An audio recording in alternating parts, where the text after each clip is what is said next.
Welcome to Saturday Night at the Movies. I'm your host, Glenn Holland. Tonight's movie is the 2014 biographical drama Love and Mercy, directed by Bill Pollard from a screenplay by Oren Moverman and Michael Allen Lerner. Love and Mercy stars John Cusack, Paul Dano, Elizabeth Banks, and Paul Giamatti, with support from Jake Abel, Kenny Warmold, Brett Davern, Graham Rogers, Aaron Drake, and Bill Camp. Love and Mercy covers two distinct periods in the life of Brian Wilson, co-founder and songwriter for the 60s rock group The Beach Boys, with two different actors portraying Wilson. Paul Dano plays Brian Wilson during the Beach Boys' heyday in the 60s, and John Cusack plays Wilson in the years 1986 and 1987. The film moves back and forth between these two periods in Brian Wilson's life to follow the course of his descent into mental illness on the one hand, and the events leading to his gradual recovery on the other. At the same time, the filmmakers worked to give the audience a sense of what Brian Wilson's interior life was like, both as the fertile ground of his creative powers and the source of his mental anguish. The first narrative line begins in 1986, when Melinda Ledbetter, a saleswoman at a Beverly Hills Cadillac dealership, helps a pleasant, somewhat distracted middle-aged man who wants to buy a car. They sit in a Fleetwood together for a few minutes while he gets a feel for the car, until they're interrupted by a man Melinda's customer identifies as his bodyguard. When he decides to buy the Fleetwood, the specific one they've been sitting in, she learns that her customer is Brian Wilson, formerly of the Beach Boys.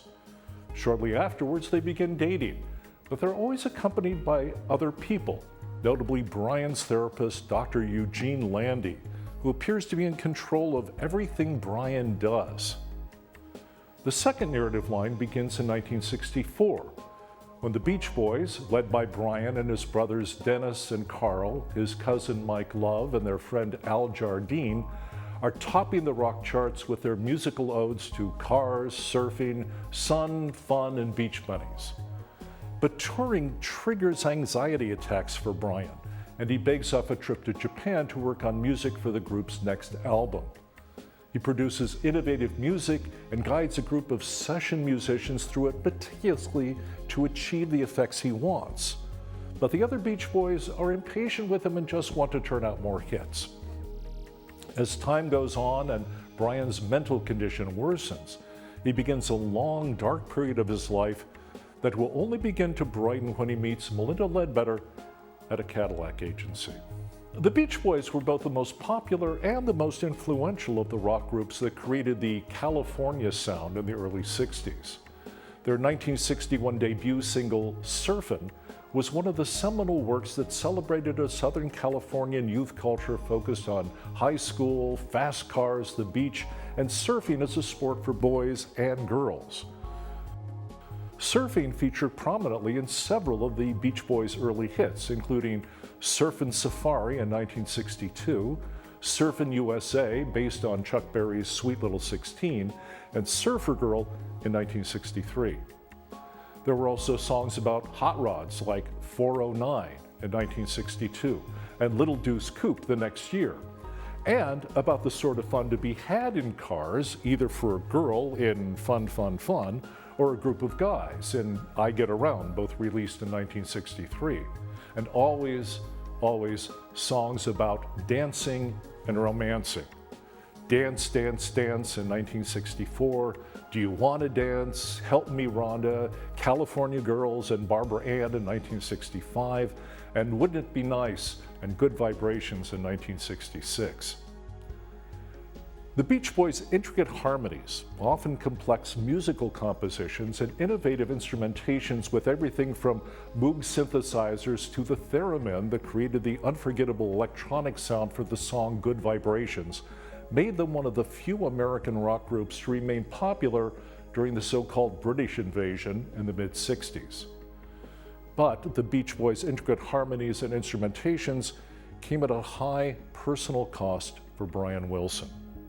There were several abortive attempts to produce a film about Brian Wilson's life before Love and Mercy was released in 2014. There were two earlier made-for-television movies about the Beach Boys: Summer Dreams, the story of the Beach Boys in 1990, and The Beach Boys, An American Family 10 years later, but neither one was particularly faithful to the group's true story. Bill Pollard's primary work in Hollywood was as a producer. His films include Brokeback Mountain in 2005, Into the Wild in 2007, and 12 Years a Slave in 2013. He had directed only one film, 1990's Old Explorers, before beginning work on Love and Mercy. Pollard was initially inspired by a 1997 Beach Boys box set, The Pet Sounds Sessions, to begin investigating the story of Brian Wilson's life. Wilson's second wife, Melinda Ledbetter, was actively involved in the movie's development with occasional input from Wilson himself. After the misrepresentations that characterized the two made-for-television movies, Pollard and his team were particularly concerned to convey Wilson's story accurately, without the usual accommodations made to cinematic traditions by many films based on real events. He said in June of 2015, "There are so many things that went on in his life that were like, you've got to be kidding. Nobody's ever going to believe that." But with a lot of things in the movie, we didn't want to back away from it or create something that was false. So we tried to make it as genuine as we could. Inevitably, however, some of the people portrayed in the film felt that they had been slighted or misrepresented. Mike Love, for example, said he never had any significant conflicts with his cousin Brian about the direction of the Beach Boys or their music.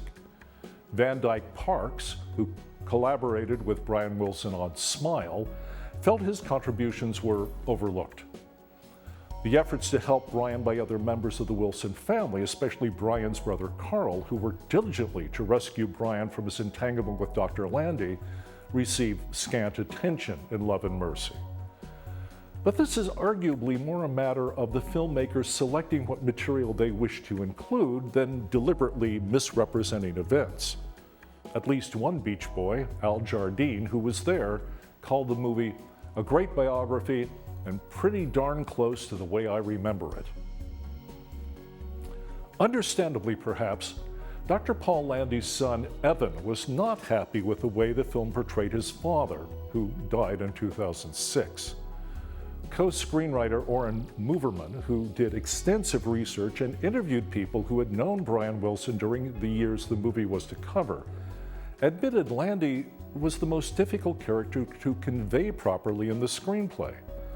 Moverman was afraid Landy's behavior would be hard for audiences to accept. He said, "Even though many things that he says in the movie I actually have recordings of. In real life he was a cartoon, and in real life he was so over the top." Melinda Ledbetter noted the film was not able to fully convey the persistently corrosive nature of Landy's treatment of Brian Wilson. "You don't get a sense of it in the movie," she said, "but it happened on a daily basis for years." Love and Mercy was well received by critics and named one of the year's best movies by both Time and Rolling Stone, which called it one of the best music biopics ever. Both Paul Dano and John Cusack were praised for their acting, although many reviewers gave Dano the edge because of his resemblance to the young Brian Wilson. Dano also plays Wilson during what is clearly the more engaging part of the movie, dealing with his creative peak. Critic Richard Porton conceded as much. For better or worse, Brian Wilson is suitably charismatic when he's absolutely bonkers and hearing voices, and relatively boring after he's supposedly cured by a new drug regimen and his wife's benevolence. If this is the case, it's because what draws us to the story of Brian Wilson and the Beach Boys in the first place is the music. Love and Mercy attempts to show how the music arose in part out of Wilson's mental difficulties. Critic Ann Powers pointed out on National Public Radio, Love and Mercy makes a fascinating leap by suggesting that the Beach Boys auteur constructed his inimitable soundscapes as a way of dealing with auditory hallucinations, making pop songs that go deep in part because they were designed to converse with the voices in his head. Love and Mercy's use of soundscapes and visual collage attempt to communicate something new to its audience in much the same way Brian Wilson communicated with his, by making it all about the music. Please join us again next time for another Saturday Night at the Movies. I'm Glenn Holland. Good night.